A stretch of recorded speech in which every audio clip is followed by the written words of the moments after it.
Hello दोस्तों, welcome to my YouTube channel. आज इस क्लास में भारत में राजनीतिक चेतना का विकास पढ़ेंगे। तो पहले इसका भूमिका जान लेते हैं। भूमिका भूमिका पहले देखते हैं। भारत में राजनीतिक चेतना का विकास 19वीं शताब्दी की महत्वपूर्ण घटना है। ब्रिटिश शासन ने भारत में अपनी सत्ता बनाए रखने के लिए अनेक नीतियां का क्रियान्वयन किया, जिसके परिणामस्वरूप भारत में राजनीतिक चेतना का विकास हुआ। पश्चिमी शिक्षा एवं पश्चात जागृत से संपर्क की राजनीतिक चेतना एवं राष्ट्रीयता की विकास में महत्वपूर्ण भूमिका रही। अंग्रेजी के प्रचार प्रसार में उसे जनभाषा तो नहीं बनाया, लेकिन संपर्क भाषा के रूप में आवश्यक स्थापित कर दिया गया। इस संपर्क भाषा ने यह मुमकिन बनाया कि विभिन्न भाषाई समुदाय के भारतीय आपस में विचारों का आदान प्रदान कर वैचारिक बौद्धिक एकता की स्थापना कर सके। विभिन्न समय अंतरालों में ब्रिटिश सरकार द्वारा भारतीयों के हितों के लिए विरुद्ध उठाए गए कदम भी राष्ट्रीयता का विकास में सहायक सिद्ध हुआ। इस दृष्टि से लॉर्ड लिटन का शासन विशेष रूप से उल्लेखनीय रहा है। लिटन ने भारतीय शस्त्र अधिनियम यानी आर्म्स एक्ट 1778 द्वारा भारतीयों को निशस्त्र कर दिया।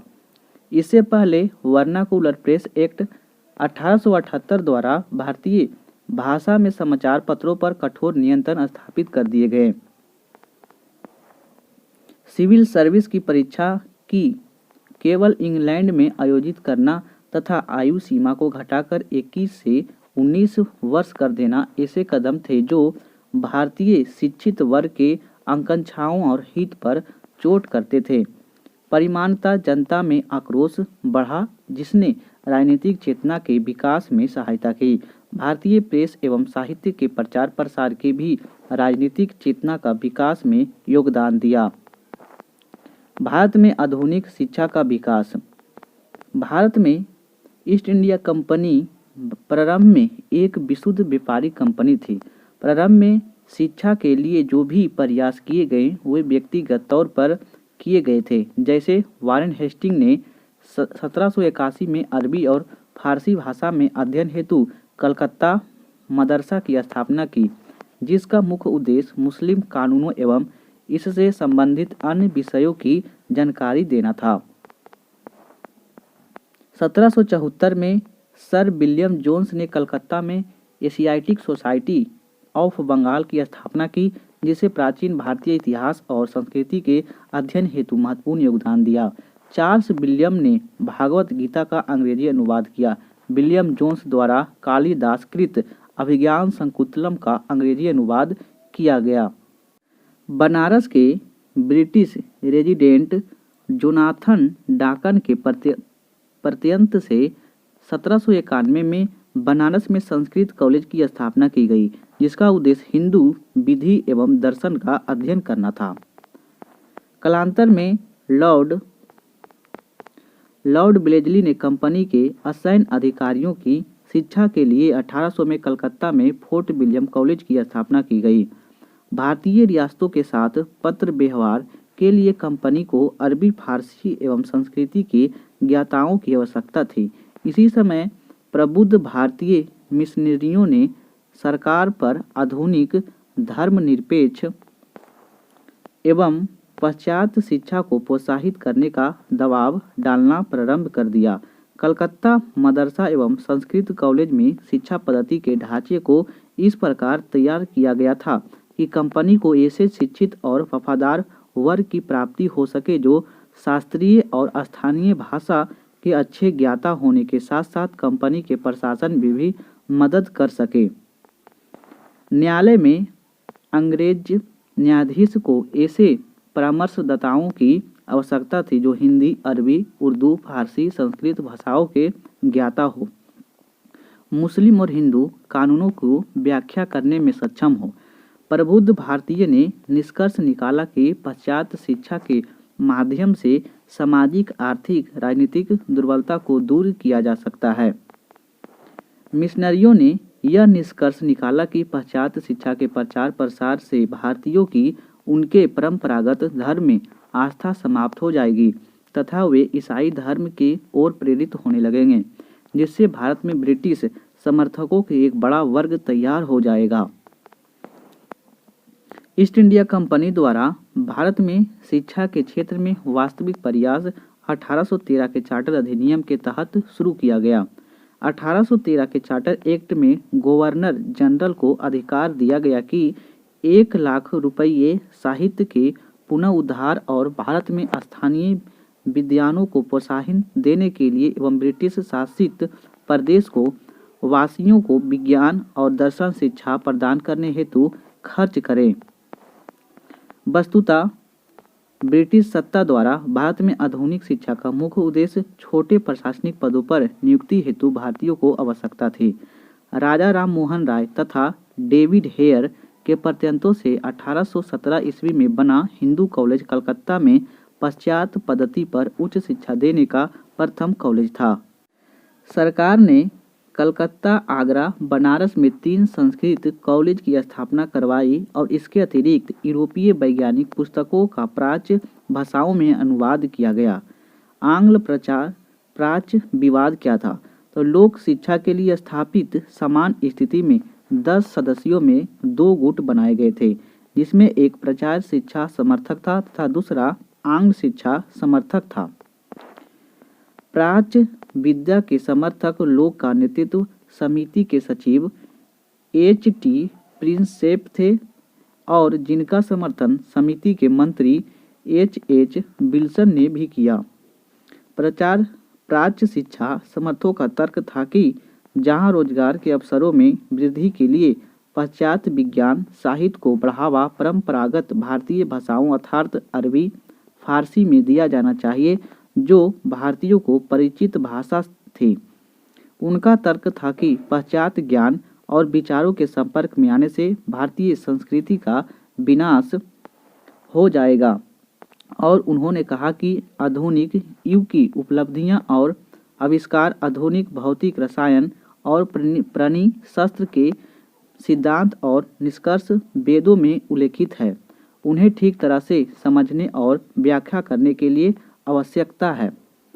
दूसरी ओर पाश्चात्य और आंग्ल शिक्षा समर्थकों को नेतृत्व मुनरो और एलिफेंसन ने किया था। इसका समर्थन लॉर्ड मैकाले ने भी किया है। उनका तर्क था कि प्रचार शिक्षा पद्धति मनसन से उसको पुनर्जीवित करना असंभव है तथा अरबी, फारसी, संस्कृत साहित्य में रूढ़िवादी एवं संकुचित विचारों को अतिरिक्त कोई लाभप्रद ज्ञान नहीं है।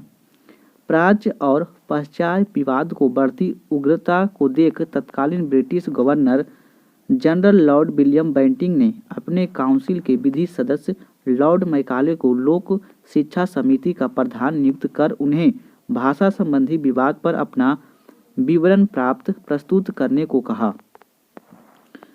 2 फरवरी 1835 को मैकाले ने आंग्ल दल का समर्थन किया और उसने अंग्रेजी भाषा साहित्य को प्रशंसा करते हुए भारतीय भाषा का साहित्य की आलोचना की और कहा कि यूरोप की एक अच्छे पुस्तकालय की अलमारी का एक कक्ष भारत एवं अरब के समस्त साहित्य से ज़्यादा मूल्यवान है। मैकाले भारत में अंग्रेजी शिक्षा के माध्यम से ऐसा वर्ग तैयार करना चाहता था जो रक्त और रंग से भले ही भारतीय हो परंतु विचार और नैतिक मापदंड और प्रवृत्ति से अंग्रेजों जैसे हो, अर्थात वह काली चमड़ी में अंग्रेजों का एक वर्ग चाहता था।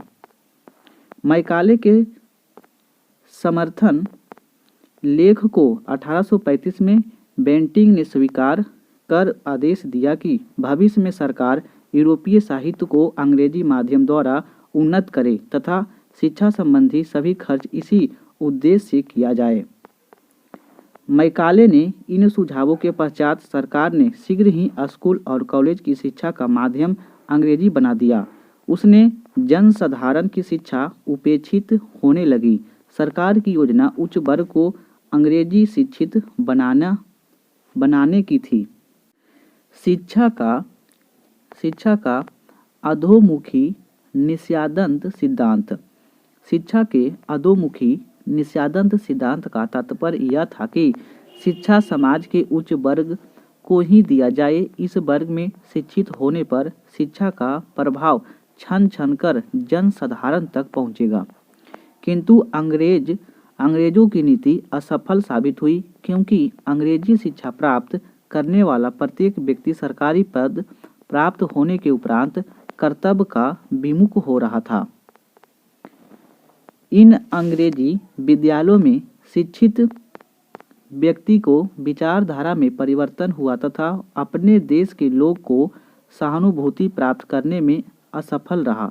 देशी विद्यालयों की अवहेलना की गई तथा इस प्रकार सार्वजनिक शिक्षा कार्यों की क्षति पहुंची। वुड घोषणा पत्र 1854 में शिक्षा के प्रसार का दूसरा चरण लॉर्ड डलहौजी के समय में शुरू हुआ।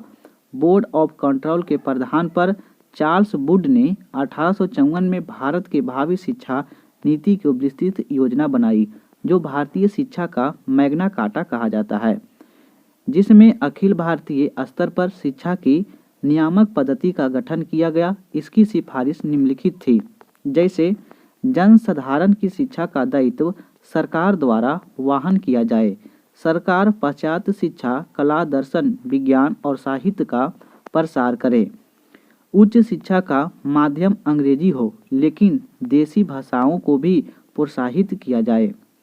देसी भाषाएं प्राथमिक पाठशालाएं स्थापित की जाए और उनके ऊपर जिला स्तर आंग्ल देशी भाषाई हाई स्कूल और संबंधी कॉलेज की स्थापना की जाए। अध्यापकों को प्रशिक्षण हेतु अध्यापक प्रशिक्षण संस्थाओं की स्थापना की जाए। महिला शिक्षा को प्रोत्साहन दिया जाए और वेथुन के पर्यटकों द्वारा महिला पाठशालाओं की स्थापना भी की जाए। शिक्षा के क्षेत्र में निजी प्रयासों को प्रोत्साहन हेतु अनुदान सहायता की पद्धति चलाने की योजना बनाई गई।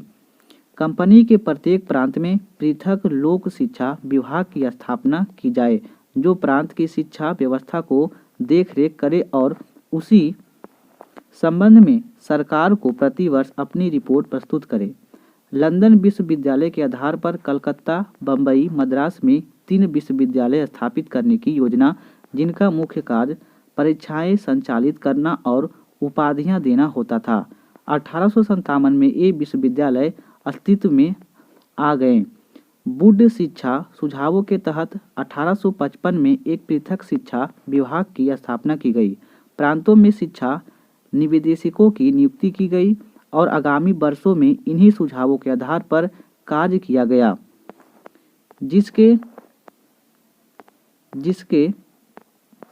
जिसके फलस्वरूप भारत में शिक्षा का ढांचा प्रत्यक्ष शिक्षा पद्धति के आधार पर विकसित हुआ और प्राचीन शिक्षा पद्धति नष्ट होती चली गई। 1870 में शिक्षा के प्रांतीय विषय बना दिया गया, जिसमें सरकारी आर्थिक सहायता में कमी हुई और शिक्षा की उन्नति में बाधा आ गई। हंटर आयोग 1882 और 83 में सरकार ने 1882 में W. हंटर की अध्यक्षता में वुड डिस्पैच 1854 के बाद शिक्षा के क्षेत्र में प्रगति और प्रयासों का मूल्यांकन करने हेतु एक आयोग गठित किया गया। यह आयोग प्राथमिक तथा माध्यमिक शिक्षा के प्रसार के लिए आवश्यक सुझाव हेतु गठित किया गया था। इसने सभी प्रांतों का भ्रमण किया और लगभग 200 प्रस्ताव पारित किए। आयोग ने सरकार को निम्न सुझाव दिए, जैसे प्राथमिक शिक्षा के विकास पर ज़्यादा जोर दिया जाना चाहिए तथा इसे नव स्थापित नगर और जिला बोर्डों की सौंप दिया जाए। महिला को मौजूदा शिक्षा की सुविधाओं में बढ़ोतरी की जाए और माध्यमिक शिक्षा के पाठ्यक्रम साहित्य एवं व्यावसायिक एवं व्यापारिक जीवन के लिए पाठ्यक्रम में विभाजित हो। निजी प्रत्यंतों को शिक्षा के क्षेत्र में बढ़ावा मिलना चाहिए। भारत विश्वविद्यालय अधिनियम 1904 में कर्जन की शिक्षा नीति। 1901 में कर्जन ने शिमला में भारत के उच्च शिक्षा विश्वविद्यालय अधिकारियों का एक सम्मेलन बुलाया और 1902 में टॉमस रेले की अध्यक्षता में विश्वविद्यालय आयोग की गठन किया गया। इस आयोग की सिफारिश पर विश्वविद्यालयों की स्थिति एवं उच्च शिक्षा के संबंध में सुझाव देना था।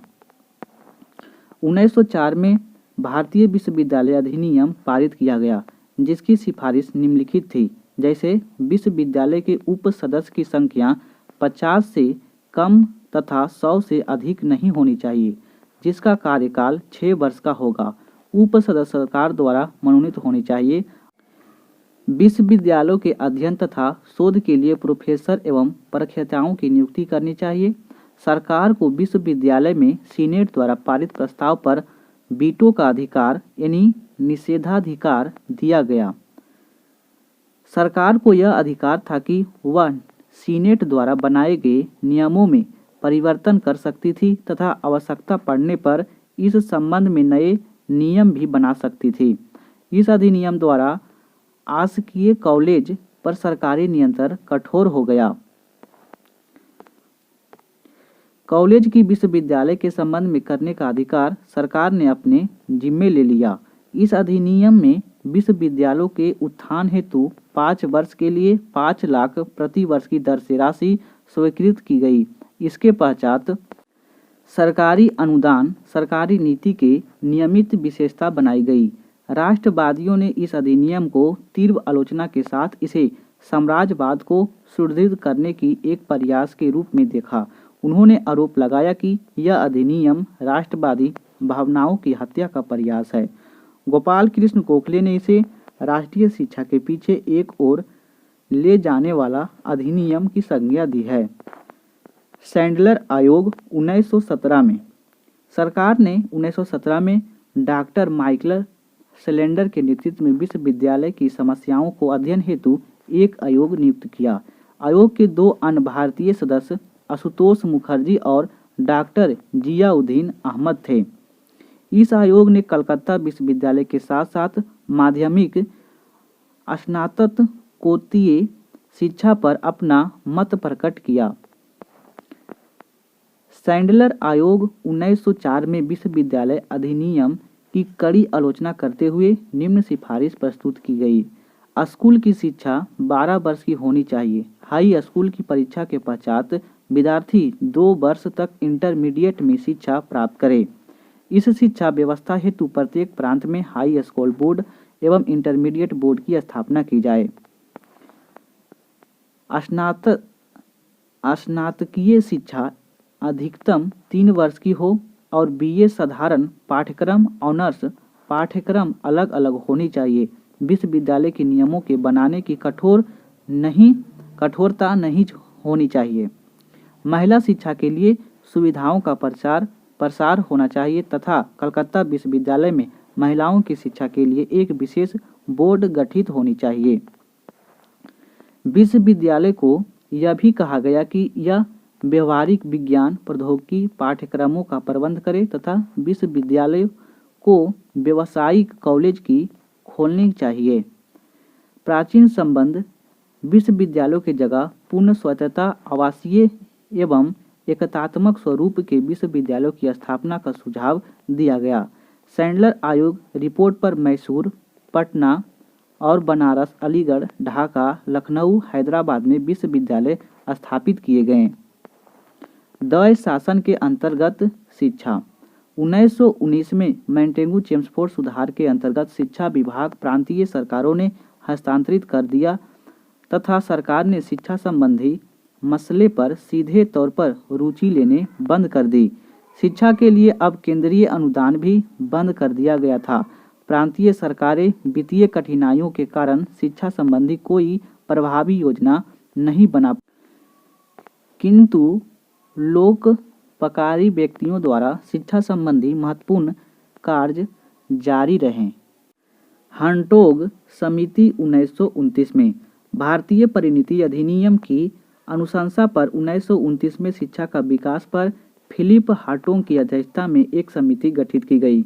समिति की सिफारिश इस प्रकार थी: प्राथमिक शिक्षा पर बल दिया जाए, लेकिन इसकी अनिवार्यता एवं शीघ्र प्रसार की अनुचित ठहराया।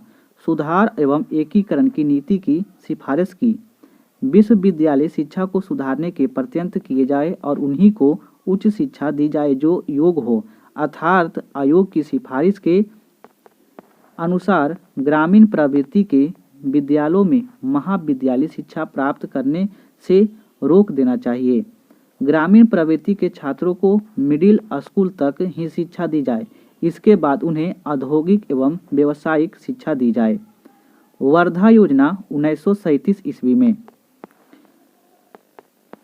गांधी जी द्वारा हरिजन में शिक्षा पर अनेक लेख तथा अक्टूबर 1937 ईस्वी में वर्धा में आयोजित अखिल भारतीय शिक्षा सम्मेलन में उनके द्वारा शिक्षा प्रस्तुत योजना को मिलकर बुनियादी शिक्षा का वर्धा योजना प्रस्तुत की गई। इस योजना का मूलभूत सिद्धांत हस्त उत्पादक कार्य था। डॉक्टर जाकिर हुसैन समिति ने इस योजना का ब्यौरा प्रस्तुत किया और कई शिल्पों के लिए पाठ्यक्रम तैयार किए। सिफारिशें: प्रथम 7 वर्ष तक बच्चों के लिए उनकी मृत भाषा में निःशुल्क एवं अनिवार्य शिक्षा की व्यवस्था हो। मूल शिक्षा की योजना का कार्यान्वयन उपयुक्त तकनीक द्वारा शिक्षा प्रदान करने पर आधारित होना चाहिए। इसके लिए छात्रों को कुछ चुनिंदा दस्तकारी तकनीकों के माध्यम से शिक्षित किया जाना चाहिए। द्वितीय विश्व युद्ध प्रारंभ होने पर तथा प्रांतीय मंत्रिमंडलों को त्याग पत्र से इस योजना में लागू नहीं किया जा सका। इस कार्य को 1947 ईस्वी के पश्चात राष्ट्रीय सरकार ने हाथ में ले लिया। सार्जेंट योजना 1944 ईस्वी में 1944 में भारत सरकार के शिक्षा सलाहकार सर जॉन सार्जेंट ने शिक्षा पर एक महत्वपूर्ण एवं विस्तृत योजना पेश की, जिसकी सिफारिशें इस प्रकार थी। देश में प्राथमिक शिक्षा विद्यालय, उच्च माध्यमिक विद्यालय स्थापित किए जाएं। 6 से 11 वर्ष के बालिक और बालिकाओं के लिए निःशुल्क अनिवार्य शिक्षा की व्यवस्था हो और 11 से 17 वर्ष की उम्र तक के लिए 6 वर्ष की अतिरिक्त शिक्षा की व्यवस्था हो। शिक्षित समिति ने उच्चतर विद्यालयों की स्थापना की भी बात कही थी, जो 2 प्रकार के प्रस्तावित थे, एक विद्या विषयक और तकनीक एवं व्यावसायिक शिक्षा हेतु। सार्जेंट योजना के अंतर्गत उत्तर माध्यमिक श्रेणी को समाप्त किया जाना था और 40 वर्ष के भीतर देश में शिक्षा का पुनः निर्माण का कार्य होना था। तत्पश्चात खेर समिति ने इस अधिनियम को घटाकर मात्र 16 वर्ष कर दिया। भारतीय समाचार पत्रों का इतिहास। भारत में समाचार पत्रों का विकास पुर्तगालियों के आगमन के उपरांत प्रारंभ हुआ। सर्वप्रथम पुर्तगाली मुद्रणालय यानी प्रिंटिंग प्रेस भारत में लाए। गोवा ने पदारियों ने 1557 में पहली पुस्तक भारत में छपी। 1684 ईस्वी में ईस्ट इंडिया कंपनी ने बम्बई का एक मुद्रणालय की स्थापना की गई। 1780 ईस्वी में जेम्स ऑगस्टस और हिक्की भारत में पहला समाचार पत्र प्रकाशित किया, जिनका नाम द बंगाल गजट अथवा द कलकत्ता जनरल एडवर्टाइजर था, लेकिन सरकार ने प्रति आलोचनात्मक रवैया रखने के लिए इसका प्रकाशन बंद कर दिया गया। समाचार पत्रों का प्रत्यक्षण और सेंसरशिप अधिनियम 1799। लॉर्ड बेलेजली ने सभी समाचार पत्रों पर सेंसर लगा दिया। साथ ही यह नियम लागू कर दिया कि सभी समाचार पत्र अपने मालिक संपद मुद्रक पर नाम स्पष्ट तौर पर समाचार पत्रों में छापे। साथ ही समाचार पत्रों को प्रकाशन पूर्व सरकार के सचिव के पास पूर्व प्रत्यक्षण के लिए भेजना अनिवार्य बना दिया। लॉर्ड हेस्टिंग ने उदारवादी और प्रगतिशील रवैये के कारण इन नियमों को ढील दे दी गई। 1818 ईस्वी में समाचार पत्रों को पूर्व प्रत्यक्षण समाप्त कर दी गई, परंतु सामान्य नियम बनाकर उन्हें विषयों की चर्चा पर रोक लगा दी, जिससे सरकार के अधिकार या जनहित को किसी भी प्रकार का हानि पहुंच सकती हो। 1823 का अनुज्ञाति नियम। 1823 ईस्वी में जॉन एडिसन ने कार्यवाहक गवर्नर जनरल बनने के बाद भारतीय प्रेस पर पूर्ण नियंत्रण स्थापित किया गया। इस अधिनियम के अनुसार मुद्रक और प्रकाशक दो मुद्रणालय स्थापित करने के लिए अनुज्ञातित लाइसेंस लेनी होगी। लाइसेंस के बिना किसी भी साहित्य और मुद्रण अथवा प्रकाशित करने पर आर्थिक जुर्माना अथवा कारावास का दंड होगा। मर्जिस्ट्रेट बिना अनुभाविक प्राप्त मुद्रणालय को जब्त कर सकते थे। गवर्नर जनरल को अधिकार था कि वह किसी लाइसेंस को रद्द कर दे अथवा नया प्रार्थना पत्र मांग ले। इस नियमानुसार राजा राम मोहन राय की पत्रिका मीरात उल अखबार का प्रकाशन बंद करना पड़ा।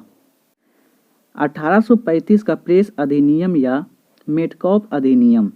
गवर्नर जनरल चार्ल्स मेटकॉप 1835 से 36 ने भारतीय प्रेस के प्रति उदारवादी दृष्टिकोण अपनाया।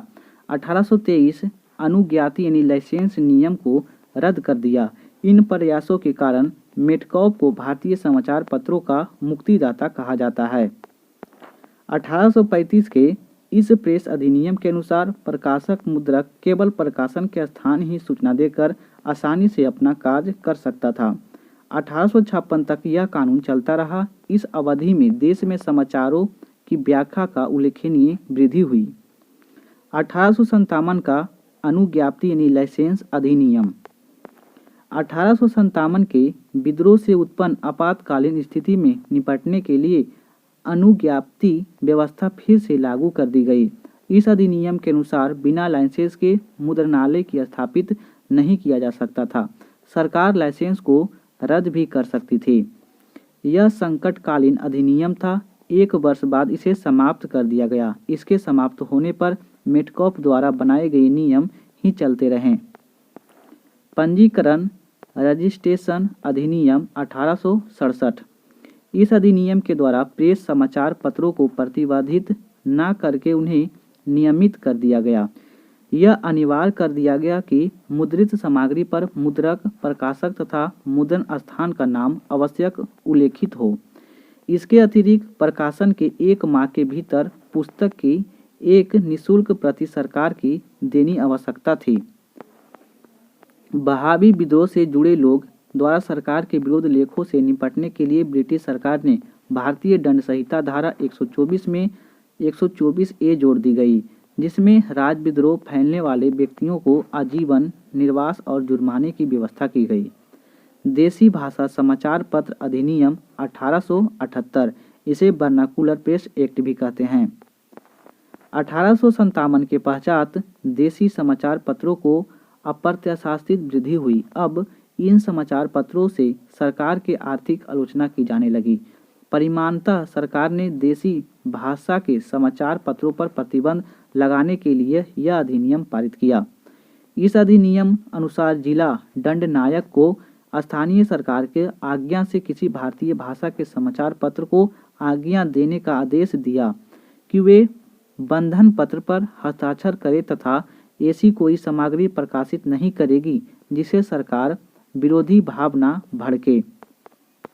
इसके विषय में मजिस्ट्रेट के निर्णय को अंतिम माना गया। इससे अंग्रेजी और देसी समाचार पत्रों को भेद किया गया तथा जिला दंडनायक के निर्णय के खिलाफ आगे अपील करने का प्रावधान नहीं था। इस अधिनियम के अधीन सोम प्रकाश, भारत मिहिर, ढाका प्रकाश, सहचर अनेक समाचार पत्रों के विरुद्ध मामले दर्ज किए गए। अब प्रायः देसी समाचार पत्रों अंग्रेजी समाचार पत्र से समाचार उधार लिए जाने लगे। इस अधिनियम से बचने के लिए अमृत बाजार पत्रिका रातों रात अंग्रेजी समाचार पत्र में बदल गई। सितंबर 1878 में तत्कालीन भारत सचिव क्रेन बुक ने पूर्व सेंसर की धारा हटा दी गई। लॉर्ड रिपन ने 1882 में वर्नाकुलर प्रेस एक्ट को रद्द कर दिया। स्थानीय सरकार 1867 के समाचार पत्र पर पुस्तकों को पंजीकरण के अधिनियम के अधीन किसी मुद्रक अथवा प्रकाशक द्वारा गई घोषणा को रद्द कर सकती थी। भारत समाचार पत्र अधिनियम 1910। भारतीय समाचार पत्र अधिनियम 1910 ने लीटन के अधिनियम के सभी घिनौने प्रावधानों को पुनर्जीवित कर दिया था। इस अधिनियम के तहत सरकार के किसी समाचार पत्र के प्रकाशक से पंजीकरण जमानत मांग सकती थी। पंजीकरण जमानत की न्यूनतम राशि 500 से अधिक 2000 तक हो सकती थी। साथ ही सरकार इस अधिनियम के तहत पंजीकरण रद्द करने के साथ साथ जमानत भी जब्त कर सकती थी। सरकार को पुनः पंजीकरण के लिए कम से कम 1000 और ज़्यादा से ज़्यादा 10,000 की जमानत मांगने का अधिकार था। समाचार पत्रों द्वारा पुनः आपत्तिजनक सामग्री प्रकाशित करने पर नया पंजीकरण भी रद्द किया जा सकता था। इस अधिनियम के शिकार समाचार पत्र 2 महीने के अंदर स्पेशल ट्रिब्यूनल के पास अपील कर सकते थे। प्रेस इंक्वायरी कमेटी 1921 भारतीय समाचार पत्रों के प्रति कठोर प्रेस कानून की समीक्षा के लिए 1921 में विधि सदस्य पर तेज बहादुर सप्रू की अध्यक्षता में प्रेस इंक्वायरी कमेटी की नियुक्ति की गई। प्रेस समिति की अनुशंसाओं के आधार पर समाचार पत्र अधिनियम 1908 में भारतीय समाचार पत्र अधिनियम 1910 को समाप्त कर दिया गया। भारतीय समाचार पत्र संकटकालीन शक्तियां अधिनियम 1931 20वीं शताब्दी के राजनीतिक आंदोलन में आई गति तथा महात्मा गांधी द्वारा प्रारंभ किए गए सविनय अवज्ञा आंदोलन के कारण सरकार ने समाचार पत्रों पर अधिक नियंत्रण करने का भावना से एक नया समाचार पत्र अध्यादेश जारी किया। प्रांतों में सविनय अवज्ञा के प्रचार को दबाने के लिए अत्यधिक शक्तियां दे दी गई। इस अधिनियम के धारा 4 में शब्द संकेत अथवा आकृति द्वारा किसी भी हत्या और उनके आगे अपराध के बदले कठोर दंड की व्यवस्था की गई। 1932 में इस अधिनियम का विस्तार करके क्रिमिनल एमिडेंट एक्ट लागू किया गया। इसमें सभी गतिविधियां शामिल कर दी गई जो सरकार की प्रभुसत्ता को हानि पहुंचा सकती थी। स्वतंत्रता पश्चात समाचार पत्र जांच समिति 1947 संविधान सभा के स्पष्ट किए गए मूल अधिकारों को प्रकाश में समाचार पत्रों को कानूनों को समीक्षा करने के लिए भारत सरकार 1947 में एक समिति का गठन किया। इस समिति के सिफारिश में 1931 में अधिनियम को रद्द करना, समाचार पत्र पुस्तकों को पंजीकरण के अधिनियम में संशोधन, भारतीय दंड संहिता धारा 124 के ए और 153 के ए परिवर्तन करके 1931 और 1934 के देशी राज अधिनियम को रद्द करना शामिल था। समाचार पत्र आपत्तिजनक विषय अधिनियम 1951 समाचार पत्र जांच समिति 1947 के सुझाव तथा अदालती नियमों को पृष्ठभूमि सरकार ने समाचार पत्र आपत्तिजनक विषय अधिनियम 1951 को पारित किया। 1954 में इस अधिनियम को आगे बढ़ने से प्रश्न की जांच के लिए प्रेस आयोग की गठन किया गया। यह कानून 1956 तक लागू रहा। यह कानून ये बात विशेष ख्याल रखा गया कि किसी कार्रवाई के पहले संबंधित व्यक्ति को अपना पक्ष प्रस्तुत करने का पर्याप्त मौका मिले। 1965 में समाचार पत्रों तथा पत्रकारों को आंतरिक नियम हेतु प्रेस परिषद अधिनियम 1965 को पारित किया गया। प्रेस परिषद को जिम्मेदारी भी दी गई कि वह भारत में समाचार पत्रों को स्तर को उन्नत तथा उनके बनाए रखने का प्रयास करे। यह कानून एक दशक तक लागू रहा तथा 1975 में आंतरिक आपातकाल लागू होने के बाद इसे निरसित कर दिया गया। ब्रिटिश सरकार ने किस अधिनियम में पहली बार भारत में शिक्षा के लिए 1 लाख रुपये खर्च करने का प्रावधान किया गया था? तो यह किया गया था चार्टर अधिनियम 1813 के द्वारा।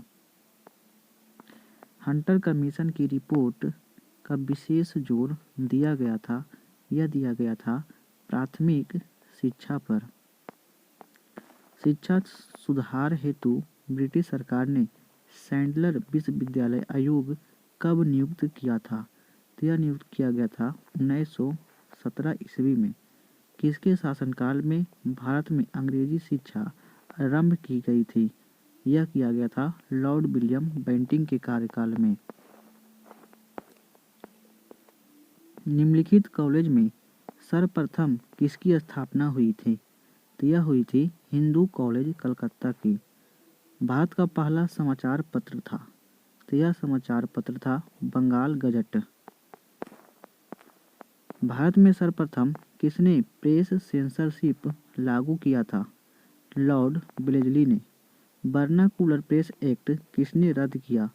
तो यह रद्द किया गया था लॉर्ड रिपन के द्वारा।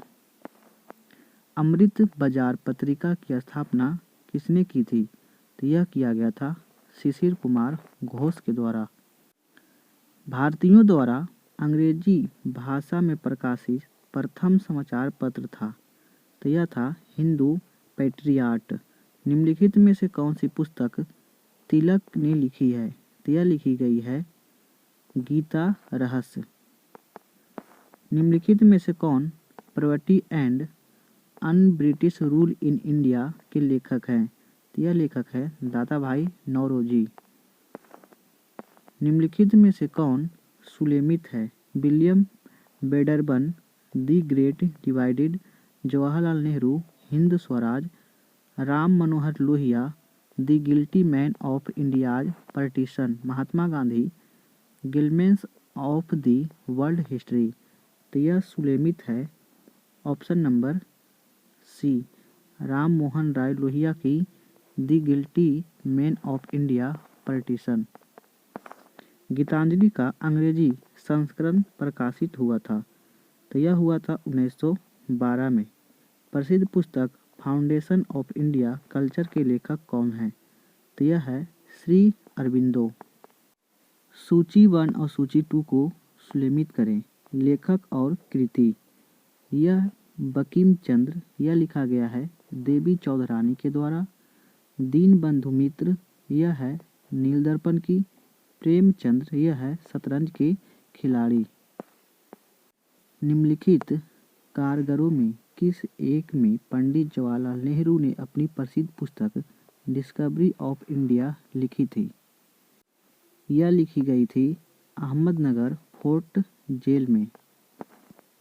रिडल्स इन हिंदुज्म के लेखक कौन हैं? तो यह है भीमराव अंबेडकर। सूची 1 और सूची 2 को सुलेमित करना है। तो लेडी कैथरीन मियो, यह है Mother India.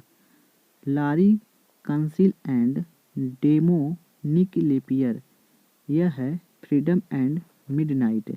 Ram Manohar Lohia, guilty man of India's partition. Jawaharlal Nehru, discovery of India. Udant Martand के संस्थापक कौन थे? तो यह थे जुगल किशोर। वुड डिस्पैच के बारे में निम्नलिखित में से कौन सा कथन सत्य है? तो यह कथन है सहायता अनुदान व्यवस्था निग्राटस इन एड शुरू की गई।